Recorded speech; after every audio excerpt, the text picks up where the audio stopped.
할렐루야. 우리는 계속해서 지금 교회는 이라는 주제를 가지고 시리즈 설교를 듣고 있는데, 그 두 번째 시간으로 교회는 영적인 전쟁터다라는 제목으로 말씀을 나눌 때에 큰 은혜가 임하기를 축복합니다. 우리는 지난주에 교회가 어떠한 곳임을 말씀을 통하여 배웠습니다. 교회는 병원입니다. 천사들이 모인 천국이 아니라 죄인들이 들어와 치료받고 그리고 변화되는 병원이라는 것을 말씀을 들었습니다. 그 병원에서 우리는 무엇을 치료받는가? 죄인들의 죄를 치료받습니다. 그러므로 교회는 그 죄를 치료하는, 죄와 싸워야 하는 영적인 전쟁터인 것입니다. 그러므로 지상의 모든 교회는, 이게 신학적인 표현인데요, 전투하는 전투적 교회입니다. 왜냐하면 그 죄인들이 죄를 가지고 들어오기 때문에 교회는 그 죄와 싸워야 하는, 전투하는 교회임을 우리들에게 말씀하고 있는 것입니다. 그러므로 교회는 병원이요, 동시에 영적인 전쟁터에 부름받은 군사들이 모인 곳이라는 사실들을 우리가 절대로 잊어서는 아니 될 것입니다. 인류 역사상 가장 강력한 국가를 오랫동안 유지했던 나라는 로마입니다. 로마의 그 위대한 힘이 어디에서 나왔는가? 다름 아닌 군대의 힘에서 나왔습니다. 그 중에서도 로마 군대의 지휘관은 아무나 되는 것이 아니었습니다. 아예 지휘관이 될 사람은 엘리트들로서 어려서부터 선출되어 특별한 교육을 어려서부터 받는 사람들이었습니다. 어려서부터 로마를 위해 장렬하게 싸우다가 죽는 것이 자기 생애의 최고의 가치이자 최고의 영예스러운 죽음인 것을 어렸을 때부터 끊임없이 줄기차게 배워왔던 것입니다. 그리고 거의 로마에 대해 종교심을 가진 자로서 군대에 배치되었습니다. 그래서 동서양의 군대의 강함을 당시 숫자와 연관시키던 시대에 이 로마는 그 프레임, 그 틀을 깨고 전쟁의 승패는 절대로 수에 있는 것이 아니라, 당시에는 그것이 상식이었거든요. 군인의 수가 많으면 전쟁에서 이길 줄 알았어요. 모두가 그런 생각을 가졌습니다. 그런데 그 고정관념, 그 생각의 틀을 깨고 이 로마 군대는 오히려 기민하고 날렵한 전투를 하기에 많은 수의 군대는 오히려 불리하다고 생각을 한 것입니다. 그래서 그들을 소수 정예부대로 철저한 훈련을 시켜서 아주 기민성이 뛰어난 용맹스러운 군대로 그들을 만들어 놓았던 것입니다. 이게 로마의 군인들이었습니다. 아마 영화를 보면 그리스나 페르시아 군인들과 그리고 로마 군인들의 대조적인 모습을 보게 될 것입니다. 로마 군인들은 무장 자체가 간편합니다. 방패를 보면 그리스나 페르시아 방패는 무지하게 커서 대문짝만 합니다. 그래서 혹 이걸 들고 날아오르는 그런 화살은 피할 수 있지만 대문짝만하게 크니까. 그러나 그 무거운 대문짝만한 방패를 가지고 민첩하게 싸울 수는 없었습니다. 그러나 로마 군인들의 방패는 팔에 딱 감기는 것이었습니다. 작죠. 근데 팔에 딱 감겨서, 그리고 군복도 굉장히 짧은 치마와 같은 것입니다. 검도 긴 검이 아니라 단검이 아주 짧습니다. 그래서 전쟁이 나면 민첩하게 덤벼들고 파고들어서 아주 빠른 손놀림으로 여러 사람을 죽이는 그런 군장 체제를 갖춘 것이 로마 군인들이었습니다. 그게 로마였어요. 그리고 이 일이 가능하도록 그들은 평소에 피나는 훈련을 합니다. 그래서 어떤 역사학자는 이렇게 로마 군인들을 코멘트합니다. 로마 군인들에게 훈련은 피 흘리지 않는 전쟁이었고 전쟁은 피 흘리는 훈련이었다. 여러분, 이것이 유지되고 있는 한 감히 로마를 넘볼 나라가 당시에 없었습니다. 강력한 군대를 통해 그렇게 긴 세월 동안 그들은 팩스 로마나 긴긴 평화를 누릴 수 있었던 것입니다. 제가 여러분들에게 이 로마 군인의 강력함을 말씀드리고 싶어서 이 말씀을 드린 것이 아닙니다. 그렇다면 우리 그리스도인은 어떠해야 하는가 하는 것입니다. 아니, 여러분은 어떠해야만 합니까? 여러분의 정체성을 한번 확인해 보십시오. 아이덴티티라고 하잖아요. 아이디. 그 정체성을 한번 확인해 보십시오. 여러분 기억하십시오. 우리 모두는 용서받은 하나님의 자녀일 뿐만 아니라 그리스도의 십자가의 은혜로 용서받은 즉시 동시에 하늘나라 군대에 입영한 영적인 군인들입니다. 헤이 목사님, 저 이제 막 교회 나왔거든요. 저 이제 막 예수님 믿기 시작했어요. 좀 훈련받고 그래서 제가 하나님 앞에 좋은 영적인 군사 될게요. 아니요. 성경은 그렇게 말씀하시지 않습니다. 내가 예수 그리스도를 나의 구주, 나의 하나님이라고 영접하는 그 순간 우리는 하나님의 자녀가 됩니다. 할렐루야. 요한복음 1장 12절 말씀이 영접하는 자 곧 그 이름을 믿는 자들에게는 하나님의 자녀가 되는 권세를 주셨다고 말씀하셨습니다. 그 권세, 할렐루야. 그런데 그 자녀되는 권세뿐만 아니라 우리가 예수님을 믿는 그 순간 동시다발적으로 하늘나라 군대에 입영한 군인이라는 사실입니다. 이것은 동시다발적으로 주어지는 것입니다. 그러므로 이 의식을 가지고 자신의 삶이 전투라고 생각하면서 살고 있는지 우리들의 모습들을 스스로 깊이 있게 점검해 볼 필요가 있는 것 아니겠습니까? 많은 믿음의 위인들은 한결같이 영적인 전쟁에 강력한 영적인 군사로 살아갔습니다. 사도 바울은 우리 지난주에도 에베소서 이 교회에 대해 에베소 말씀을 우리가 듣고 있잖아요.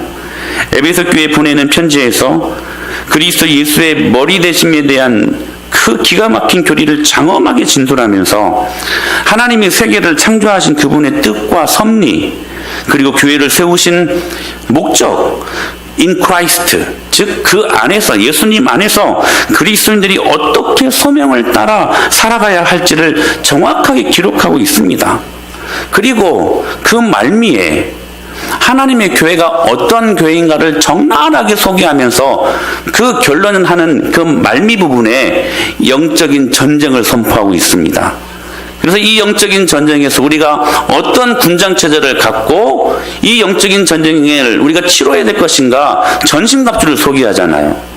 즉 교회가요 병원인과 동시에 그 죄를 치료받아야 되는, 그 죄와 싸워야 되는 영적인 전쟁터임을 이 에베소서를 통하여 우리가 발견할 수 있게 된다는 사실입니다. 그러면서 우리들에게 하시는 말씀이 무슨 말씀이냐면 오늘 본문 말씀이에요. 시작.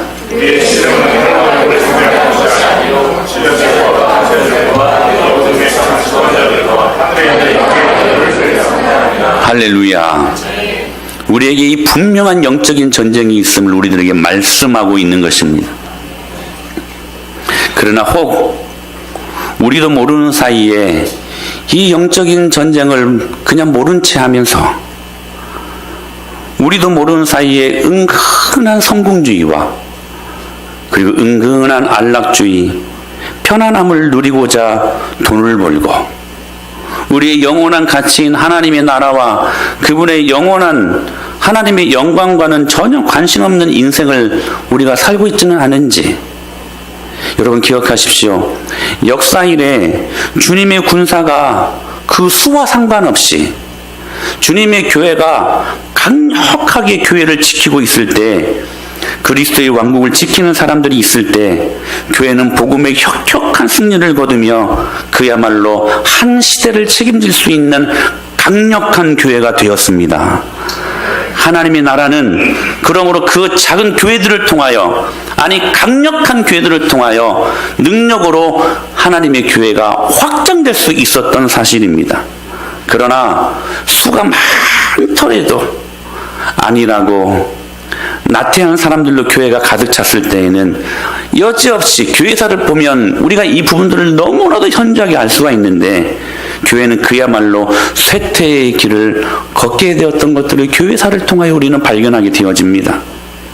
주님이 세우신 사람들이 주님이 교회를 충성스럽게 주님 앞에 섬기며 전투적인 삶을 살아갈 때에 그 시대의 교회는 늘 하늘문이 열려 있었습니다.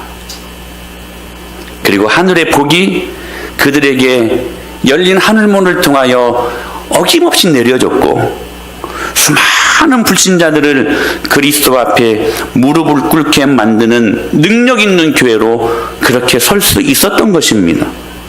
그러나 교회가 태만하고 나태하게 살 때, 즉 의의 흉배, 구원의 투구를 내동댕이 치고 진리의 허리띠를 풀어놓고 믿음의 방패를 팽개치고 하나님 말씀의 성령의 검을 내동댕이 쳤을 때에는 말할 수 없는 혼돈 속에서 사단에게 교회가 짓밟혀 왔다는 사실입니다.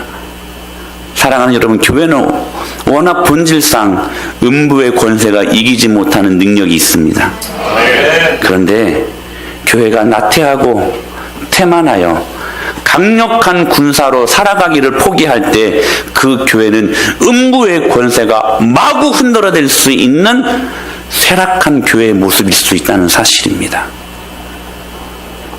사랑하는 여러분, 지금 우리들의 모습을 잘 살펴보시기를 바랍니다. 너도 나도 할 것 없이 우리는 모두 교회에 와서 스스로 상처받은 자, 치유받아야 할 자, 사랑받아야 할 자, 당신은 사랑받기 위해 태어난 사람이라는 노래나 부르고 있는데, 물론 우리가 세상을 살아가면서 이 세상에서 찢기고 핥혔을 때 교회에 와서 사랑도 받고 치료도 받고 고침도 받아야 합니다. 오늘 그 은혜가 임하기를 바랍니다. 왜냐하면 교회가 어떤 것이기 때문에? 병원이기 때문에. 그러나 교회가 그런 일들을 꼭 해야만 합니다. 여러분, 오늘 어떻게 나오셨습니까? 여러분의 아픈 영혼들이, 힘 빠진 영혼들이 힘을 얻고 고침받기 위하여 그 사모하는 마음으로 나오신 것을 믿습니다. 아멘. 교회가 그런 일들을 합니다. 그리고 그런 은혜를 경험해야 합니다. 그러나 교회가 그런 일들을 한다고 하더라도 그런 사람들에게 교회는 야전병원입니다. 병 나았으면, 치료받았으면 다시 영적인 전쟁 치료로 나가야지. 훈련 안 받는다고 병원에서 환자복 입고 시판 들고 왔다 갔다 하면 여러분, 그 군대가 되겠습니까?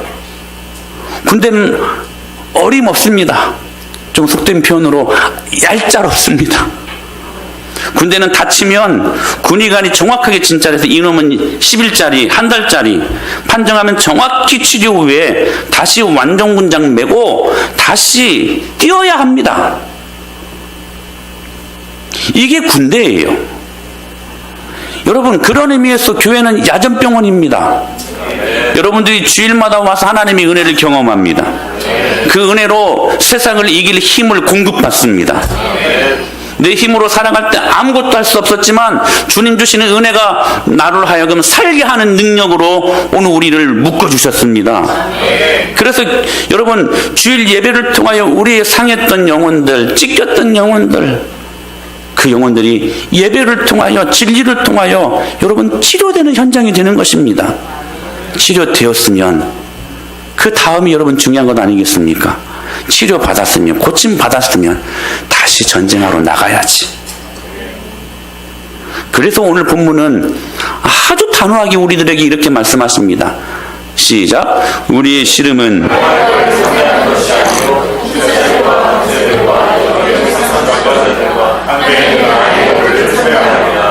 우리의 씨름은 이라고 말씀하세요.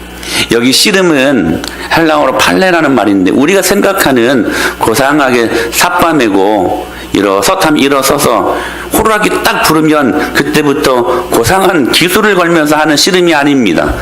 이 씨름은 격투기입니다. 가죽에 금속을 박은 그 천을 손에 두르고 두 사람이 죽을 때까지 싸우는 격투기를 의미하는 단어가 씨름, 팔레라는 단어입니다. 여러분, 혹시 이 글라디에이터라는 영화를 보셨습니까? 콜로세움이라는 원형 경기장에서 두 사람이 싸웁니다. 구경하는 사람들에게는 재미있겠지만 당사자들은 저 사람을 죽이지 아니하면 누가 죽는 거예요? 내가 죽는 것입니다. 그렇게 한참을 싸우다가 그 씨름이 끝났을 때를 상상해 보십시오. 여러분, 언제 끝납니까? 이 전쟁이? 누군가가 하나가 죽었을 때 끝나는 거예요. 한 사람은 피투성이가 된 주먹을 하늘을 향해 들고 사자처럼 표효할 때 원형 경기장에 모였던 모든 사람들이 박수갈채를 쏟아내면서 그렇게 환호하지만, 다른 한 사람은 그 주먹에 머리가 으깨어지고 깨져 피 흘리고 두 눈을 부릅뜬 채 죽어 있었습니다. 이것이 격투기예요. 판례, 이게 씨름입니다. 여러분, 이게 그리스도인들의 영적인 현실입니다.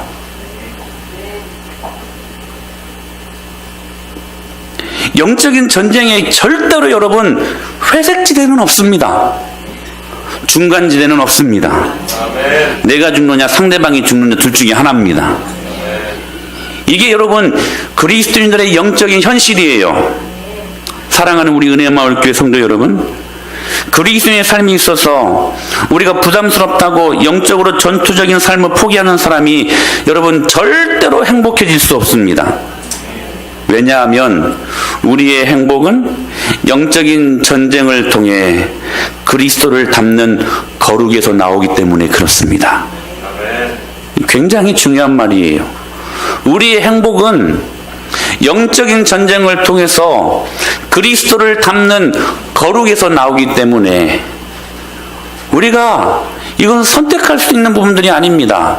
반드시 이 영적인 전쟁에서 승리하는 믿음의 삶을 살아가는 결연에 찬 다짐이 오늘 이 시간에 우리들에게 필요하다는 것입니다. 만약 거듭난 신자가 거룩 없이도 행복을 누릴 수 있다고 생각한다면 그것은 여러분 분명히 생각하십시오. 거짓 행복입니다. 진짜 행복이 아니에요. 적어도 거듭난 우리가 그리스도인이라고 말할 수 있는 그 성도들은 여러분 행복해야죠. 그런데 거룩 없이는 행복할 수 없다는 거예요. 행복의 수단이 뭐예요? 거룩이 있다는 것입니다. 우리가 거룩하면 행복해진다는 거예요. 그래서 기독교의 고전이죠. 토마스 아켄피스라는 사람은 그의 책 그리스도를 본받아 아주 고전 중의 고전 아닙니까? 그 책의 11장에서 이렇게 말합니다. 예수님의 하늘나라를 사랑하는 자들은 많지만 그분의 십자가를 지는 자들은 적고, 위로를 갈망하는 자들은 많지만 고난을 갈망하는 자들은 적다. 주님의 식탁을 공유하는 자들은 많이 있지만 주님의 금식에 동참하는 자들은 적고, 주님과 함께 기뻐하는 것을 다 원하지만 주님을 위해 손해보는 것을 원하는 사람들은 적다. 빵을 떼는 데까지 예수님을 따르는 자들은 많이 있지만 고난의 잔을 마시는 데까지 이르는 자는 없다. 여러분, 이 시대 우리들의 모습을 너무나도 여러분 잘 대변하고 있는 모습 아닙니까? 사랑하는 여러분, 그러므로 행복은 편안하고 절대로 안락한 게 아닙니다. 여러분의 행복감이 만약에 이런 것이었다면 오늘 이 말씀을 통하여 현저하게 수정하실 수 있게 되길 바랍니다. 노후의 좋은 집, 보장된 삶을 누리는 게 아니라, 물론 예수님 믿다 이거 절대로 부인하는 거 아닙니다. 노후가 행복할 수 있죠. 보장된 삶을 살 수가 있죠. 근데 이 모든 삶의 궁극적인 목적이 예수 그리스도와 관련 있어야 한다는 것입니다. 그리스도인으로서 그분의 성품에 참여하고, 할렐루야.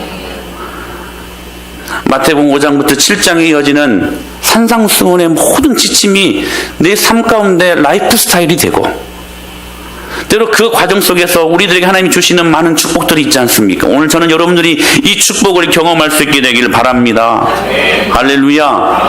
그런데 이 많은 축복들 주신 그 하나님 바라보고 이 주신 축복을 어떻게 하나님의 영광을 위해 사용할까? 그 거룩한 삶을 좇는 우리들의 삶. 그러므로 교회는 이 거룩을 위해 영적인 전쟁터에 부름받은 영적인 군사들이 모인 곳임을 절대로 잊지 않게 되기를 바랍니다. 그러므로 이 영적인 전쟁의 승리를 위해 우리는 세 가지를 점검해야 될 것입니다. 반드시 필요한 것입니다. 첫째로 여러분 기억하십시오. 영적인 이 전쟁의 승리를 위해 점검해야 될 첫 번째, 반드시 영적인 배후가 있다는 것을 기억하십시오. 특별히 여러분 에베소서 5장 6장에서는 바울이 그리스도인들이 맺고 살아가는 모든 관계들에 대해서 너무나 구체적으로 자세하게 설명합니다.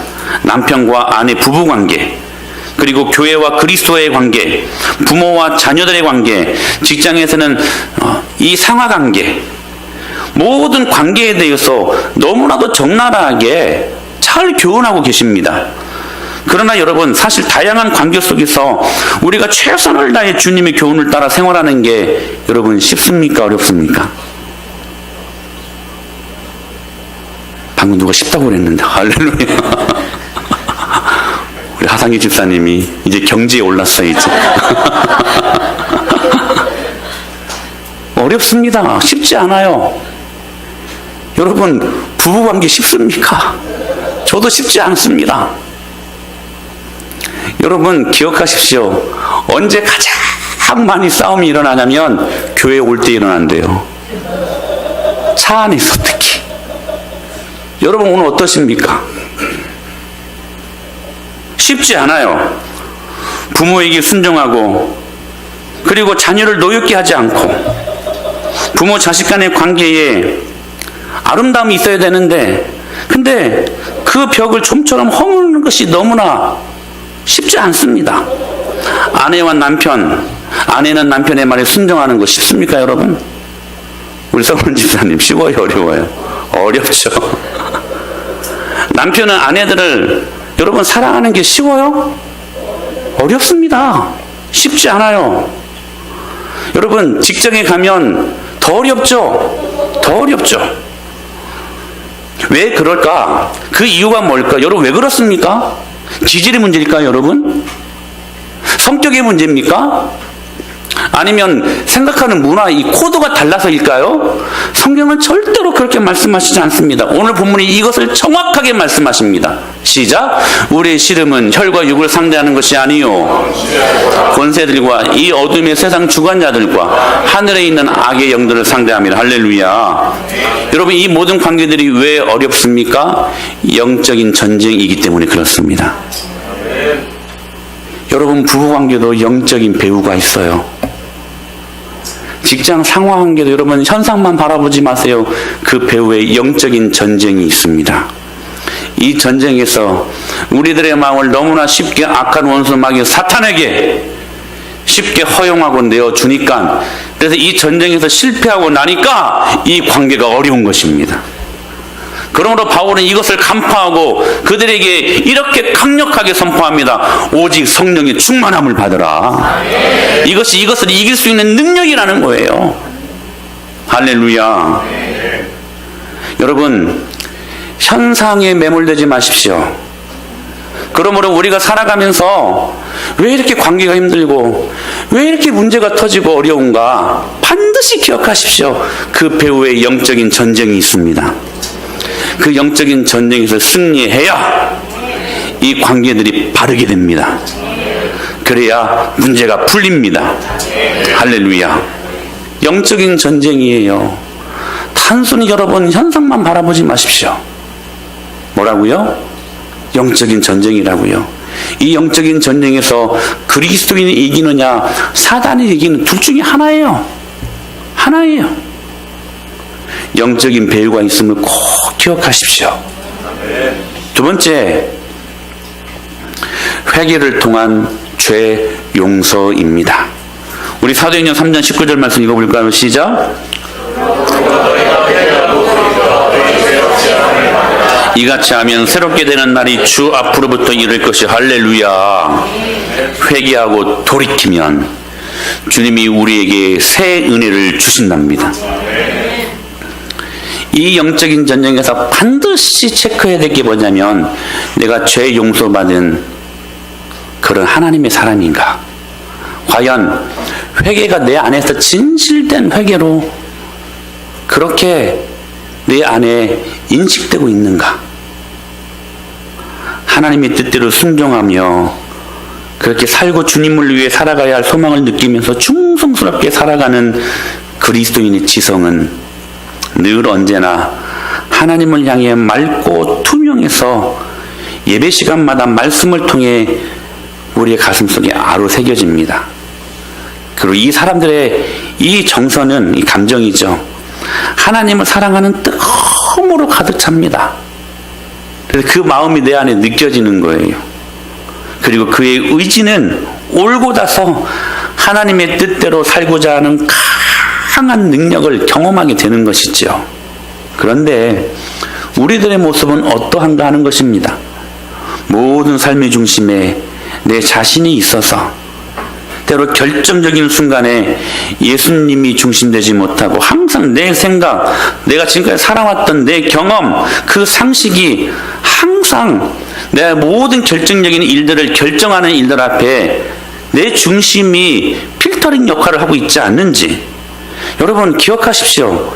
이런 사람들의 지성은 온갖 잡생각으로 가득하고 마음은 헛된 것으로 인한 사랑과 열정으로 들뜨게 되고, 그래서 세상의 것들에 대해서는 막 무엇인가 하나를 구입한다면 막 들뜨고 막 가슴이 막 콩닥콩닥 뛰는데, 주님이 우리들에게 요구하시는, 그분이 원하시는 말씀의 세계에서는 아무런 감동이 없는 거예요. 감각이 없고.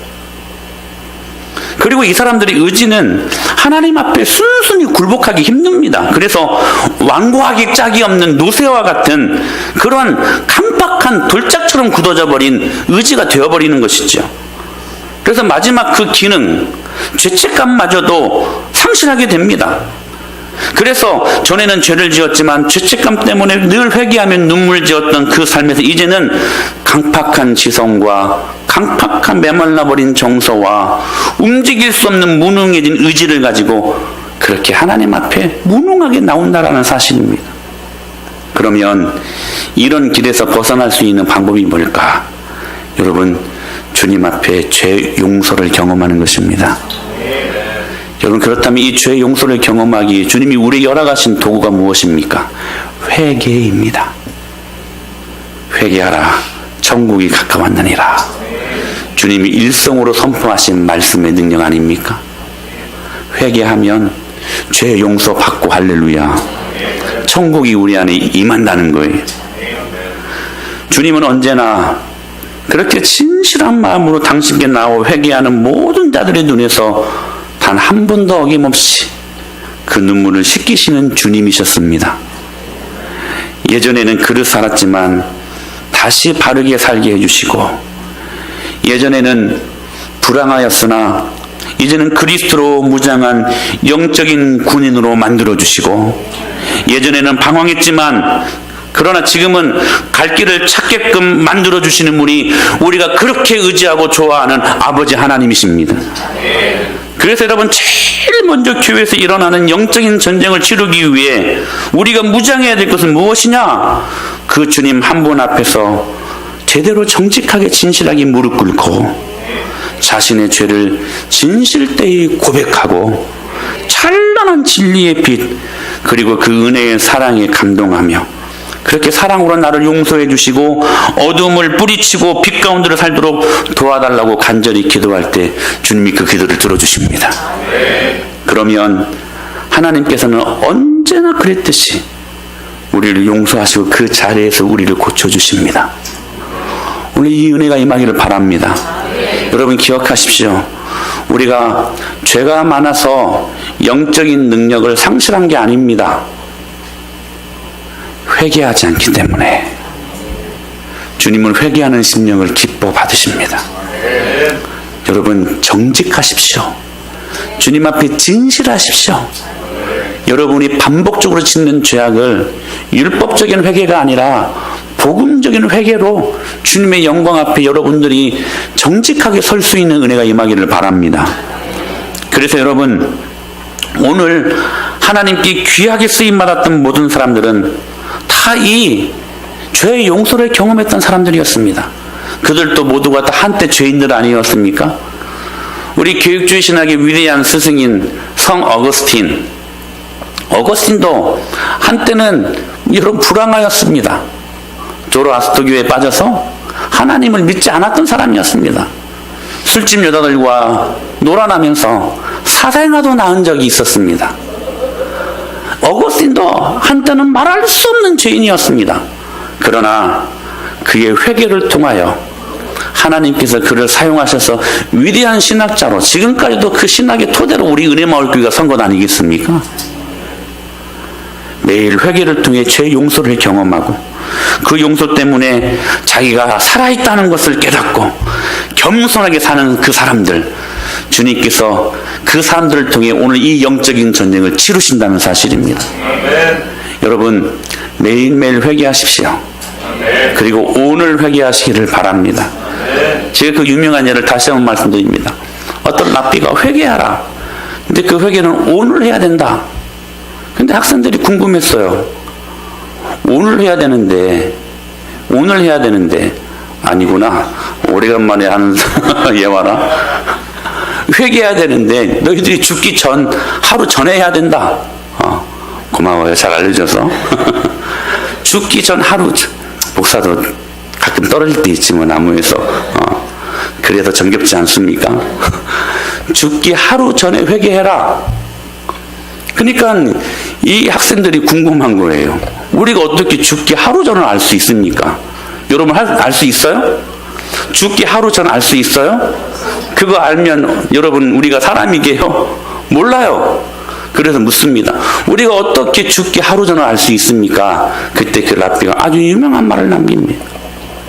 그걸 알지 못하기 때문에 죽기 하루 전이 오늘일 수 있지 않냐. 그래서 오늘 회개해야 된다. 할렐루야. 회개는 오늘 하는 것입니다.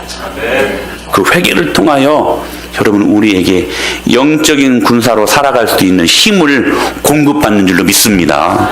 할렐루야. 마지막으로 이 영적인 전쟁에서 우리가 승리를 위해 점검해야 될 마지막 세 번째는 기도입니다. 그러므로 여러분 죄 용서의 이 은혜의 공급들을 무엇으로 우리가 경험하는가? 성경은 그 유일한 통로로 기도를 말씀하십니다. 그래서 수많은 믿음의 선배들이 공통적으로 하는 말이 있습니다. 무슨 말이냐면 이 말이에요. 하나님을 향한 내적인 경건의 최고의 외적인 실천은 간절한 기도에 있대요. 기가 막힌 믿음의 선배들의 코멘트 아닙니까? 하나님을 향한 우리 내적인 그분을 향한 이 사랑하는 이 갈급해하는 마음들, 이 경건에 표출되어지는 외적인 실천이 뭐냐? 하나밖에 없대요. 간절한 기도에 있다는 것입니다. 간절한 기도에 있대요. 성경은 우리의 내적인 신앙이 외적으로 표현되어지는 최고의 능력이 간절하고 열렬하고 쉽게 굴복되지 않는 우리의 기도 생활에 있다라고 말씀하고 계십니다. 이게 교회가 악한 영들과 싸워 이길 수 있는 가장 강력한 도구라는 사실들을 말씀하고 있는 것입니다. 그래서 예수님이 뭐라고 말씀하셨어요? 기도 외에 다른 것으로는 이런 종류가 나갈 수 없느니라. 여러분, 예수님이 십자가를 지시기 그 전날 밤에 겟세마네 동산에 사랑하는 제자 3인방과 함께 올라갑니다. 베드로, 야고보, 요한. 여러분 기도하러 올라가셨는데요. 그 기도는 단순한 기도가 아니었습니다. 기도 전쟁하러 올라가신 것입니다. 그리고 그 기도 전쟁에서 주님이 승리하셨습니다. 그 기도의 전쟁에서 승리하신 우리의 땀방울이 예수님의 핏방울이 되기까지, 예수님의 기도하는 그 전쟁에서 흘렸던 땀방울이 실제로 핏방울이 되기까지 하는 그 영적인 전투에서의 승리가 있었기 때문에 그 다음날 그 위대한 십자가를 질 수 있었고, 십자가로 그 혁혁한 주님의 놀라운 능력을 우리들에게 선물로 안겨주신 것입니다. 사랑하는 여러분, 그러므로 교회는 사람들이 많이 모인다고 해서 되는 게 아닙니다. 기도의 끈이 거미줄처럼 엉겨가지고, 여러분 거미들이 치는 거미줄을 보셨으면 기가 막히지 않습니까? 한번 그 안에 이 회충들이 그리고 벌레들이 한번 딱 빠져버리면 헤어나갈 수가 없습니다. 그렇게 촘촘한 기대의 끈이 거미줄처럼 엮여진 교회. 그래서 영적인 연대를 이룰 때 비로소 우리는 음부의 권세가 이기지 못하는 교회의 능력을 경험하게 될 것을 믿습니다. 이런 교회가 여러분 마귀가 넘볼 수 없는 교회입니다. 로마라는 그 군대를 넘볼 나라가 없었던 당시, 여러분 이 영적인 세계에서도 이렇게 기도의 놀라운 능력으로 거미줄처럼 엮여있는 강력함이 있는 교회는 결코 악한 원수 마귀 사단이 예수님이 그 교회로 약속하셨던 것처럼 음부의 권세가 이기지 못하는 능력 있는 교회를 주님께서 만들어 주실 것을 믿습니다. 몇 사람은 깨어서 기도하는데, 성벽을 지키고 화살을 맞는데, 대부분의 사람들은 성 안에서 게임이나 하고 그렇게 먹고 즐기는 그런 삶을 통하여서, 만약에 그 안에 그런 사람들로 가득 차여 있다면 그 성이 무너질 날은 시간 문제일 것입니다. 그러므로 기도는 우리가 주님 앞에 영적인 전쟁을 치를 수 있는 능력입니다. 이거 포기하면 교회는 이 전쟁에서 승리할 수 없습니다. 여러분, 기도로 여러분 안에 닫혀 있었던 하늘문을 열 수 있게 되길 바랍니다. 찬란한 주님의 은혜가 그 열린 하늘문을 통하여 내려지니 여러분, 그 은혜의 강렬한 햇빛이 여러분 우리 안에 있는 모든 죄악을 다 드러내고 그 죄를 고치는 능력이 있게 하실 것을 믿습니다. 그러므로 여러분, 기도는 단순히 우리가 무엇을 바라는 것을 얻어내는 초보적인 수준을 넘어서 이 영적인 전쟁을 위하여 우리가 싸워 이기는 능력의 도구가 되어야 될 것을 믿습니다. 그래서 모든 문제의 근원인 그 죄가 우리가 기도할 때 죽어질 수 있는 것이죠. 염려, 불안, 교만, 시기, 음란, 분노, 이 모든 상처들이 여러분 기억하십시오. 기도할 때 죽습니다. 기도는 이렇게 아주 효과적이기도 아주 강력한 능력이 있습니다. 그러므로 기도는 우리 내면의 상처를 죽이는 가장 큰 능력입니다. 그래서 여러분, 제가 계속 말씀드렸잖아요. 청교도였던 존 라일은 이렇게 말합니다. 죄는 기도를 죽이고 기도는 죄를 죽인다. 사랑하는 여러분, 말씀을 맺겠습니다. 기쁜 소식이죠. 좀 진실하고 좀 진지하고 우리 하나님 앞에 좀 간절해지십시다. 주님은 절대로 자기 자신의 힘을 신뢰하는 자들에게 능력을 주시지 않습니다. 오히려 자기가 얼마나 연약한지를 깨닫고 하나님 앞에 힘달라고 간절히 기도할 때 자신도 모르는 사이에 하나님은 능력으로 사람을 세우십니다. 그러므로 여러분에게 간절히 권합니다. 기도하십시오. 중보기도 2436으로 열심히 모이시기를 바랍니다. 두세 사람이 모이면 여러분 기도하십시오. 용도를 분명히 하여 기도로 헌신하시기를 바랍니다. 죄는 기도를 죽이지만 그러나 기도는 죄를 죽이는 능력이 있습니다. 그 힘으로 세상을 살아가는 것입니다. 교회는 이렇게 기도로 영적인 전쟁을 하는 것입니다. 그리고 기도로 영적인 전쟁에서 이기는 것입니다. 그때 죄로 인해 고통받는 영혼들이 교회 안에서 이 영적인 전쟁을 통하여 고침받고 치료됩니다. 오늘 이 영광이 우리 가운데 임하기를 예수님의 이름으로 간절히 축복합니다.